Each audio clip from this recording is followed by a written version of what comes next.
So as we have completed amines, अब हम last important topic की तरफ जा रहे हैं, that's called as the carbonyl compounds.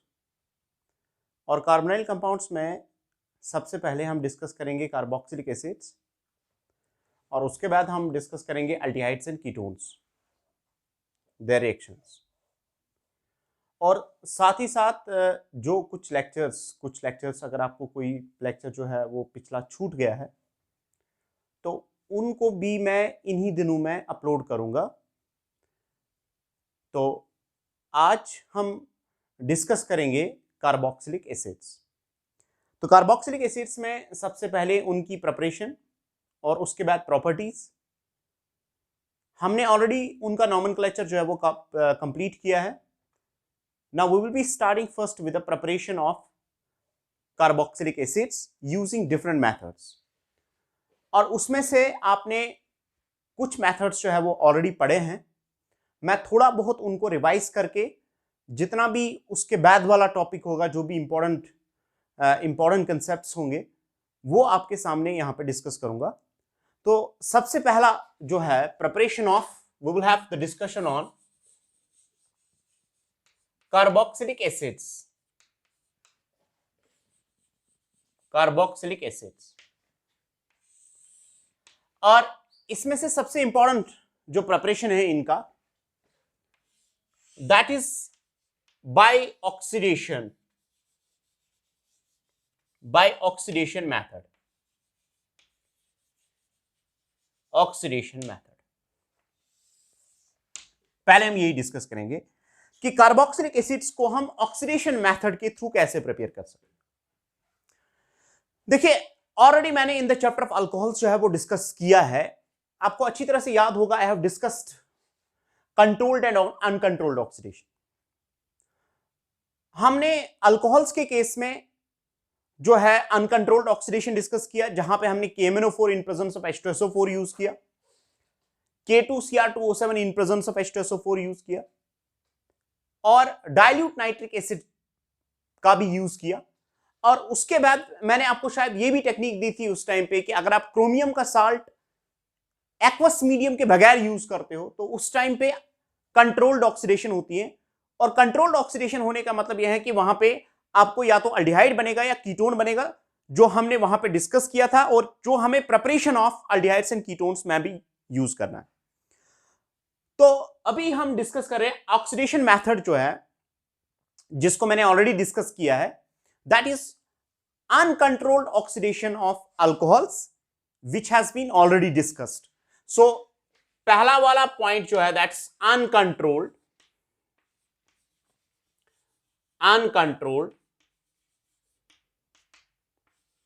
Oxidation of alcohols. ठीक है, दिस इज ऑलरेडी डिस्कस्ड, मैंने आपको पढ़ा है in the chapter of alcohols. Oxidation of alcohols को अगर आप वो वाला लेक्चर अच्छी तरह से देखेंगे तो आपको पता चलेगा कि अनकंट्रोल्ड ऑक्सीडेशन के लिए कौन कौन सा रिएजेंट है। लेकिन थोड़ा यहां पे मैं इसको एक्सटेंड करूंगा for aromatic carboxylic acids. Let us suppose we have the following molecule, I will be using this oxidation method for aromatic compounds. देख लीजिए, तो ये ऑलरेडी आपने पढ़ा है। अब मैं इस वाले मॉलिक्यूल पे ये यूज करूंगा। मान लीजिए आपके पास ये है, let us suppose you have CH3 टॉलीन आपके पास। तो टॉलीन जो है, इसका जो बेंजीन पार्ट है, ये वाला पार्ट, ये एरोमेटिक होने की वजह से इट्स नॉट गेटिंग ऑक्सीडाइज्ड।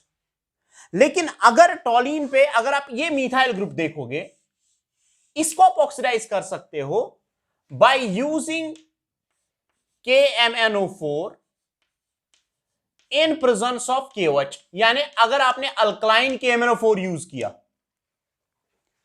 तो बात समझ में आ रही है? अगर अल्कलाइन KMnO4 यूज किया जो कि ऑक्सीडाइजिंग एजेंट एक्ट कर सकता है, उस टाइम पे याद रखिए जो बेंजीन वाला पार्ट है, it's not getting oxidised because of the aromatic character that it possesses, while as the CH3 group which is attached to the benzene, it gets completely oxidized। और होता यहां पे ये है कि ये वाला हाइड्रोजन, जो यहां पे हाइड्रोजन है, that gets converted into water, while as यहां पे hydrogen is removed and oxygen is added and with the result you are getting the product like this. आपको प्रोडक्ट जनाब ऐसे मिलेगा COOH। अब आप बोलेंगे सर यहां से 2 हाइड्रोजन निकलेंगे, वो कहां गए? ये जो हाइड्रोजन यहां से निकलते हैं they are oxidised and they are also oxidised in the form of with the addition of the oxygen and they produce water, they produce. और इसमें अगर आप देखोगे एक सिंपल सी चीज होती है, that is hydrogen is removed while as oxygen is added and the carbon is getting completely oxidised to carboxylic acids. अब यहां पे याद रखें कि ये वाला कार्बन जो है, यानी इसका अगर आप हाइब्रिडाइजेशन देखोगे तो sp3 है। अब ये वाला कार्बन जो है इसको हम बोलते हैं अल्फा कार्बन, और जो हाइड्रोजन्स हैं they are called as alpha hydrogens. अब इसके लिए कंडीशन है कि पहले आपके पास एक sp2 हाइब्रिडाइज्ड कार्बन होना चाहिए, उसके बाद एक sp3 हाइब्रिडाइज्ड कार्बन होना चाहिए, और उसके बाद उस पे हाइड्रोजन्स होने चाहिए। और अगर हाइड्रोजन्स हैं, अब जितने भी हाइड्रोजन्स हैं, चाहे 1 हाइड्रोजन है, 2 हाइड्रोजन है, 3 हाइड्रोजन है, उन सब के केस में जो कार्बन है it's fully oxidised to carboxylic acids. Now what we will say is that अगर यहां पे अल्काइल ग्रुप है attached to benzene, in presence of alkyne KMnO4 that gets completely converted to carboxylic acid, that gets completely converted to what? Carboxylic acid. Now let us suppose if I have a next example, मान लीजिए मेरे पास ये है benzene और अगर मैंने इसको oxidise किया, let us suppose I have a molecule of this type, यहां पे हो गया CH2, यहां पे हो गया CH3, लेकिन आपको इसको देखना है।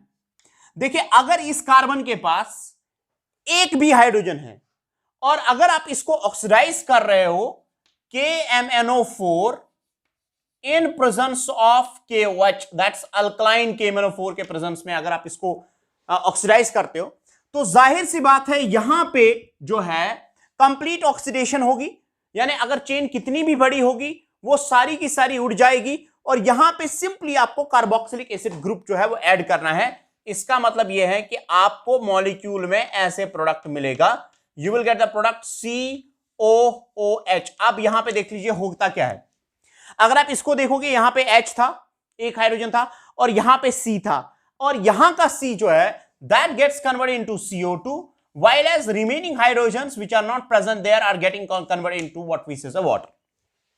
Is it clear?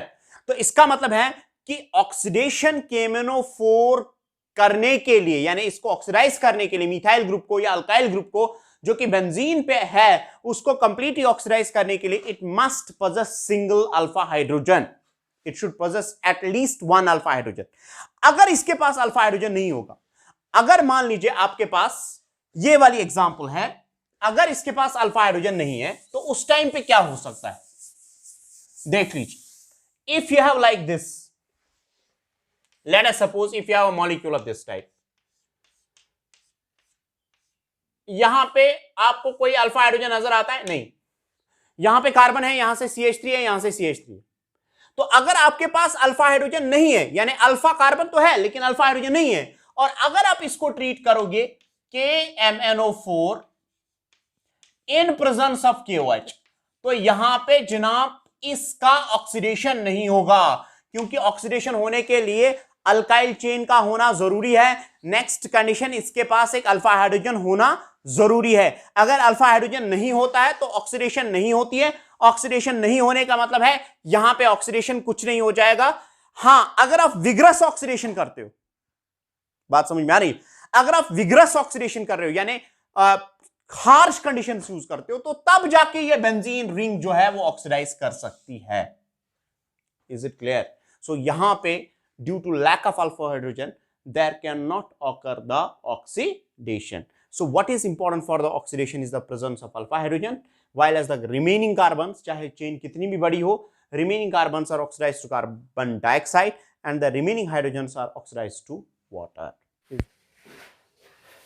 Now we have the next example.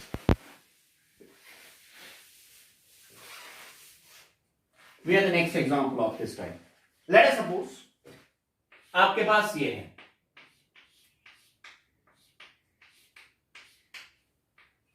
if you have a molecule of this type, ये ठीक है, अगर आपके पास ये मॉलिक्यूल, मुझे बताइए एक चीज, अगर आप इसको ट्रीट करोगे KMnO4 के साथ, KMnO4 in presence of KOH, ठीक है, what will be the product in this case? ये देखिए, सबसे पहले आपको क्या करना है कि एरोमेटिक जो हमारे पास न्यूक्लियस है दैट्स बेंजीन, बेंजीन को आप ऑक्सीडाइज नहीं करेंगे। व्हाई? Because of aromaticity. यहां पे जो पाई बॉन्ड जो है वो स्टेबल है because of its aromatic character, because of the delocalisation that occurs. अब अगर आप दूसरी चीज को यहां पे देखोगे, कार्बन को, तो इस कार्बन के पास हमारे पास हाइड्रोजन है, there is one hydrogen present, at least there should be one hydrogen for the oxidation. तो इसके पास एक हाइड्रोजन है, तो इसका मतलब यह है कि अगर आप KMnO4 in presence of KOH इसको ट्रीट करोगे तो simply you will get the product like this,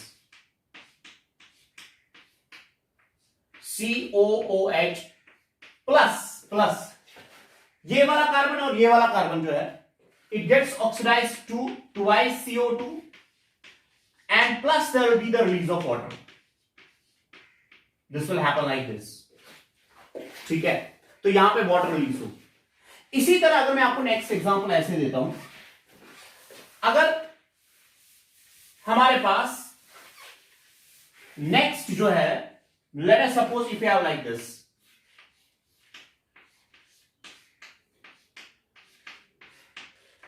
CH2OH, ये देखिए CH2OH। अब then again there is one alpha hydrogen present है, यानी यहां पे दो अल्फा हाइड्रोजन है। अगर आप इसको ट्रीट करोगे KMnO4 in presence of KOH, अब कंडीशन देखिए क्या है, कंडीशन है there should be at least one alpha hydrogen present, ठीक है। और उसके बाद बताइए क्या हो जाएगा, यहां पे एक अल्फा हाइड्रोजन है, आप डायरेक्टली इस ग्रुप को कन्वर्ट करोगे कार्बोक्सिलिक एसिड में, और अगर यहां पे OH है या Cl है या NH2 है, इन सब के केस में आपको कन्वर्ट करना है इसको simply into carboxylic acid. Is it clear? यानी अगर आपके पास H यहां पे है तब भी कार्बोक्सिलिक एसिड, अगर आपके पास OH है तब भी कार्बोक्सिलिक एसिड, अगर आपके पास यहां पे NH2 है तब भी कार्बोक्सिलिक एसिड, अगर आपके पास यहां पे Cl है तब भी carboxylic acid. Is it clear? By using simply KMnO4 in presence of alkaline medium, that's what is called as the keyword. So simply you will get the product like this. You will get the product like this. अगर मान लीजिए अब ऐसा होगा, let us suppose if you have like this, अगर दो methyl groups होंगे, let us suppose one methyl group is here, another methyl group is here, they are present at two different positions. और अगर आप इसको ट्रीट करोगे KMnO4 in presence of KOH, मुझे बताइए क्या करेंगे आप? बेंजीन को ऑक्सीडाइज करेंगे? नहीं, आप सिंपली इसको ऑक्सीडाइज करेंगे इनटू COH, इसको ऑक्सीडाइज करेंगे into COH, and with the result you will get a product like this. बाकी जो रिमेनिंग हाइड्रोजन है that will get simply converted into what we say as water. So it's COH here, it is COH here. Is it clear? इसको आप उतारिए। We will have the next example, certain examples to share with you. ठीक है?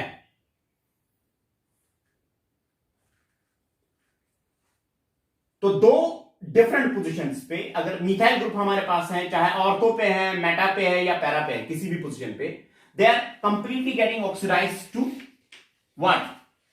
COH. Is it clear? Next example we have like this. अगर मान लीजिए आपके पास ये molecule, if you have a molecule of this type, यहां पे CH3 है और यहां पे CH3, अब दो है हमारे पास। Now if you want to oxidise only one, then what to do? अगर दोनों में से आपको एक ही ऑक्सीडाइज करना है तो उस टाइम पे आप KMnO4 in presence of KOH use नहीं करेंगे, you will simply use dilute HNO3। याद रखें, अगर आपने डाइल्यूट HNO3 यूज किया तो उस टाइम पे एक ही मिथाइल ग्रुप ऑक्सीडाइज होकर कार्बोक्सिलिक एसिड बनेगा, and one is going to remain as it is. So you are getting COH here and you are getting CH3 here. Is it clear? लेकिन अगर आप KMnO4 in presence of KOH choose करेंगे तो both will get oxidized to what's called as the carboxylic acids. Similarly अगर मान लीजिए आपके पास ये है, if you have nitrogen here and then there is a benzene ring,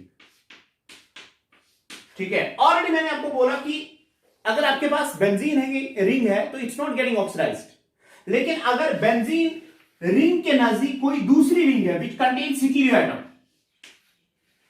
which contains what, hetero atom, यानी हमारे पास दूसरी बेंजीन रिंग फ्यूज्ड है which contains hetero atom in the form of the nitrogen. At that time, see what happens is if you treat this with KMnO4 in presence of KOH, do you know what happens? देख लीजिए क्या होता है। यहां का carbon is completely getting converted into carboxylic acid, despite of the fact there is no CH3. यहां पे अगर आप देखोगे यहां पे कार्बन हाइड्रोजन बॉन्ड है, लेकिन वो कार्बन हाइड्रोजन बॉन्ड जो है वो अल्फा नहीं है, क्योंकि अल्फा का मतलब है आपके पास sp2 होना चाहिए, उसके बाद sp3 होना चाहिए कार्बन, उसके बाद जो जिसके हाइड्रोजन से, तो यहां पे अल्फा हाइड्रोजन है ही नहीं, यहां पे अल्फा हाइड्रोजन नहीं है। लेकिन अगर आपको बेंजीन जो है वो अटैच्ड है to the another ring which contains hetero atom, then this carbon and this carbon is completely getting, the attached carbons with the hetero atoms are completely getting converted into carboxylic acid, and at that time you are getting the product like this. This will be the product that will be obtained, COH here and COH here. Rest, this carbon and this carbon will get completely oxidized to produce carboxylic acids, while the remaining hydrogens are getting completely what we say as oxidized to this water.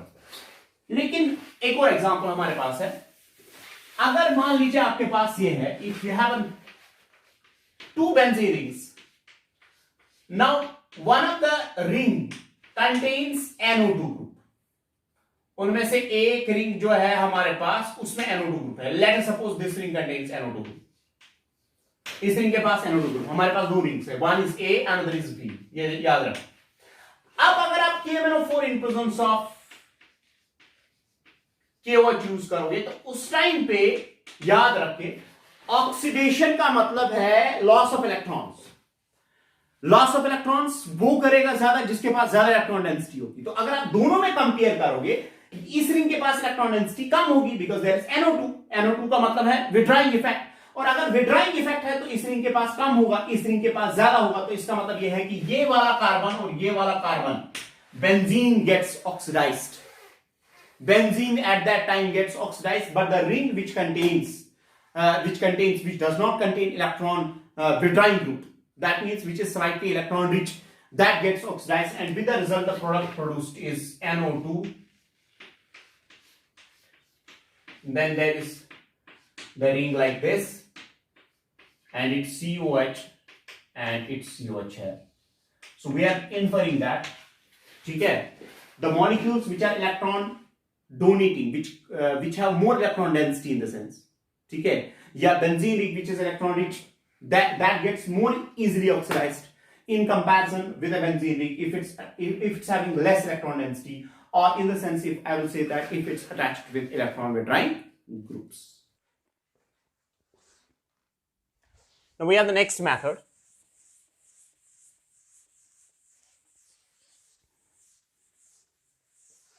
Next method goes S, देख लीजिए, अगर हमारे पास next जो है पहले हम पढ़ेंगे ये यूजिंग ग्रिग्नॉर्स रिएजेंट, याद है आपको, मैंने ऑलरेडी आपको ये पढ़ा है, यूजिंग ग्रिग्नॉर्स रिएजेंट। मान लीजिए आपके पास ये है RMgX प्लस CO2, ये देख लीजिए, प्लस CO2। मुझे बताइए इस केस में क्या हो जाएगा, देख लीजिए, इसका चार्ज क्या है, डेल्टा पॉजिटिव, इसका चार्ज क्या है, डेल्टा नेगेटिव, इसका चार्ज क्या है, नेगेटिव, इसका चार्ज क्या है, पॉजिटिव, ठीक है। मैंने ऑलरेडी आपको बताया है कि अगर हमारे पास Grignard's reagent, it can act as a nucleophile, है कि नहीं, ये इस पे अटैक करेगा, shift is always towards more electronegative atom. और याद रखें अगर मॉलिक्यूल में दो डबल बॉन्ड्स हैं या तीन डबल बॉन्ड्स, उनमें से सिर्फ एक ही पे एडिशन होता है, और एडिशन कैसे हो जाएगा जरा बताओ, यहां पे C double bond O, then R, then O negative, MgX positive. अब उसके बाद आपको पता है ऑक्सीजन पे नेगेटिव चार्ज होने का मतलब है this is alkoxide ion. Alkoxide ion का अगर आप कंपेयर करेंगे इसका बेसिसिटी तो काफी ज्यादा होता है because it belongs to alcohols. Alcohols are weak acids, तो यहां पे आपको एक स्ट्रॉन्ग कंजुगेट बेस मिलेगी। तो इसका मतलब यह है कि अगर आप water in presence of H positive use करोगे तो it will abstract H positive here and with the result C double bond O, R and OH मिलेगा। So you are getting carboxylic acids. अब यहां पे देख लीजिए सिंपली होता क्या है, एक सिंपल सा टेक्निक है C double bond O, C double bond O। क्या करेंगे आप, ग्रिग्नॉर्ड्स रिएजेंट से R आएगा, वाटर से H आएगा, इस पे आप सिंपली एडिशन करोगे।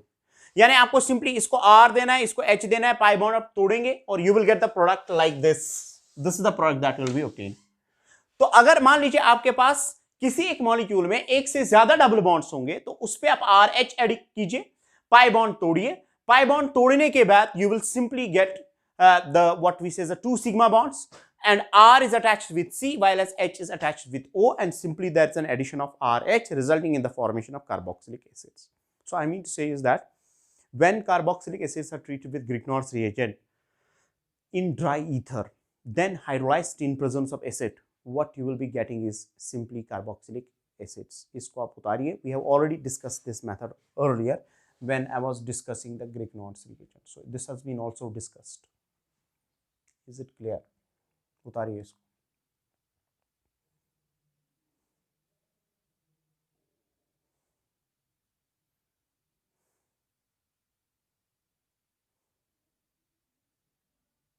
हो गया?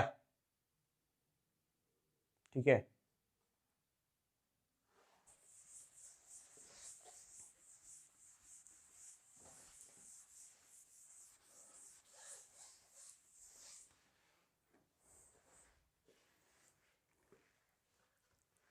Another one is from trihalides,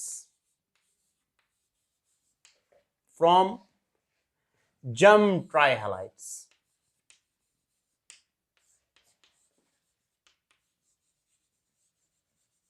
ये भी मैंने जनाब आपको पढ़ाया है, याद है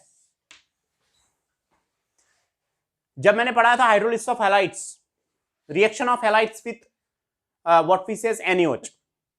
ठीक है, वहां पे मैंने आपको बोला था कि अगर मोनोहैलाइड होगा तब क्या प्रोडक्ट हो सकता है, अगर डाइहैलाइड होगा तब क्या प्रोडक्ट हो सकता है, अगर ट्राइहैलाइड होगा तब क्या प्रोडक्ट हो सकता है. अगर मोनोहैलाइड है तो आपको पता है कि alcohol will be the product, अगर डाइहैलाइड है तो उस टाइम पे aldehyde will be the product और carboxylic ketone will be the product. अगर हमारे पास ट्राइहैलाइड है तो let's find out what is going to happen. See देख लीजिए जनाब, अगर हमारे पास R C, let us suppose it's X here, it's X here, it's X here, 3 halides, और अगर हम इसको हाइड्रोलिसिस करेंगे इन प्रेजेंस ऑफ NaOH, इसको भी ट्रीट NaOH के साथ, NaOH के साथ और इसको भी NaOH के साथ. मुझे बताइए एक चीज, एक सिंपल सी बात, halides are replaced by OH groups. Halides can be replaced by OH groups because the basicity of OH is more as compared to X. So you will get the product like this: R, C, OH, OH and OH. अब आप क्या करेंगे, देखिए अगर एक ही carbon पे 2 OH groups है या एक ही कार्बन पे 3 OH ग्रुप्स है तो उस टाइम पे आप सिंपली रिमूव कीजिए वाटर. तो मैं यहां पे इसको वाटर यहां से रिमूव करता हूं. ठीक है, अगर 2 है तब भी वाटर रिमूव होगा, अगर 3 होंगे तब भी वाटर रिमूव हो जाएगा. तो आपको सिंपली यहां पे प्रोडक्ट जो है आपको मिलेगा RC, यहां पे आएगा डबल बॉन्ड बिकॉज एक बॉन्ड इसके साथ टूटा, इसके साथ 2 सिग्मा बॉन्ड्स टूट गए तो यहां पे डबल बॉन्ड O आएगा और उसके बाद OH. So simply you are getting carboxylic acids. So if you hydrolyse trihalides in presence of NaOH, there is simply nucleophilic substitution that occurs, and when nucleophilic substitution occurs it simply results in the formation of carboxylic acid. And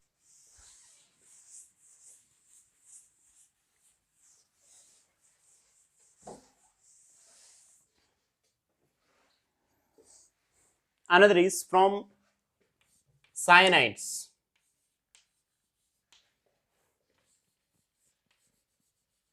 From cyanides. ठीक है, ये देख लीजिए, अगर आपने RC triple bond N, इसको अगर आपने ट्रीट किया water in presence of H positive, water in presence of H positive, तो हमेशा याद रखें इस ग्रुप को आप डायरेक्टली कन्वर्ट करते होंगे कार्बोक्सिलिक एसिड्स। ठीक है, so water in presence of acid, cyanide is just converted to carboxylic acid and we are getting COH plus we will get NH4 positive. Acidic medium में you are getting ammonium ion. Nitrogen is released in the form of ammonium ion. Is it clear? So what I will say is that कि अगर हम cyanides को hydrolyse करेंगे in presence of acid, in presence of H positive, तो उस time पे आप directly obtain करेंगे carboxylic acid. Now how this reaction occurs, ठीक है, ये आगे जाके भी आपको ये रिएक्शन आएगी, तो इसको थोड़ा हम अंडरस्टैंड करेंगे कि असल में रिएक्शन जो है वो कैसे होती है। पहले आप इसको उतारिए, then I will discuss how it happens.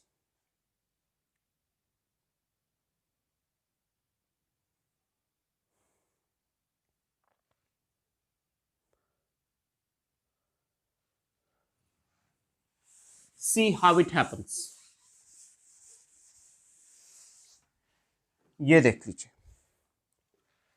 अगर आपके पास साइनाइड है, सबसे पहले इसको एसिड ट्रीटमेंट दीजिए, H पॉजिटिव डाल दीजिए। H पॉजिटिव नाइट्रोजन के साथ कोऑर्डिनेट करके यहां पे ये बनेगा RC triple bond N and H with a positive charge. लेकिन नाइट्रोजन पे जब पॉजिटिव चार्ज आएगा, इसका इलेक्ट्रोनेगेटिविटी बढ़ेगा and this pi bond will completely shifted, that will get completely shifted towards nitrogen. So यहां पे जो पाई इलेक्ट्रॉन डेंसिटी है ये कंप्लीटली नाइट्रोजन की तरफ जाएगी और उसके बाद आपको ये मिलेगा, यानी कार्बन पे पॉजिटिव चार्ज होगा, यानी यहां पे पॉजिटिव चार्ज आएगा और उस पे वाटर का अटैक होगा, हमारे पास H2O का अटैक कार्बन पे होगा इस तरह से, और उसके बाद आपको ये मिलेगा RC डबल बॉन्ड NH और उसके बाद OH H और यहां पे पॉजिटिव चार्ज। अब उसके बाद देखिए क्या होता है, उसके बाद इमीडिएटली यहां से प्रोटॉन रिलीज होता है and that protonates here yet again, और आपको प्रोडक्ट ऐसे मिलेगा RCOH double bond NH2 with a positive charge. फिर से यहां की तरफ शिफ्ट हो जाएगा, फिर से कार्बोकेटाइन बनेगा, फिर से वाटर का अटैक होगा, फिर से जब वाटर का अटैक होगा तो फिर से यहां पे इस कार्बन पे OH आएगा। That means you have to repeat the cycle. देख लीजिए, यहां पे अगर पॉजिटिव चार्ज आता है तो वाटर का अटैक होता है, वाटर के अटैक करने के बाद यहां से H पॉजिटिव रिलीज होता है। तो मैं इसको पहले, आप इसको उतारिए यहां तक, उसके बाद में फिर से आपको दिखाऊंगा। तो पहले आप उतारिए this step and then there occurs the reversal of the steps. Please have this first.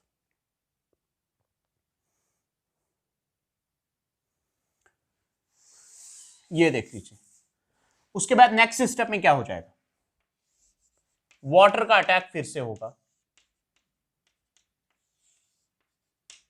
तो you are getting this RC, यहां से OH, then it's NH2 and then it's OH H and with a positive charge, और उसके बाद H positive यहां से यहां फिर से ट्रांसफर हो जाएगा। The same steps are repeated and finally what happens is, finally you will get the product like this. देख लीजिए, आपके पास अब ये मिलेगा RCOH OH and then it's NH3 positive। ठीक है, अब यहां पे स्टीरिक हिंड्रेंस की वजह से ये यहां पे जाएगा और ये यहां पे आएगा और यहां से H पॉजिटिव यहां से ट्रांसफर हो जाएगा। तो इसका मतलब यह है कि आपके पास जो प्रोडक्ट है वो मिलेगा RC double bond O OH plus, ये देख लीजिए NH3 बनेगा लेकिन H पॉजिटिव इसको प्रोटोनेट करेगा तो आपको NH4 पॉजिटिव मिलेगा। यानी इसका मतलब यह है कि हमारे पास जो नाइट्रोजन है वो NH4 के फॉर्म में रिलीज हो गया और कार्बन पे यहां पे दो OH ग्रुप्स का अटैक हो गया, यानी दो OH ग्रुप्स आए और उसके बाद एक OH ग्रुप जो यहां पे ये वाला दो OH ग्रुप है, one of the OH group release H positive and from the other side there is NH3 which is released and it results in the formation of NH4 positive. So that means जब भी आप cyanides को treat करोगे water in presence of acid, you will hydrolyze the carbon completely to carboxylic acid and NH4 positive ion will be produced. That means one of the product will be carboxylic acid as a product.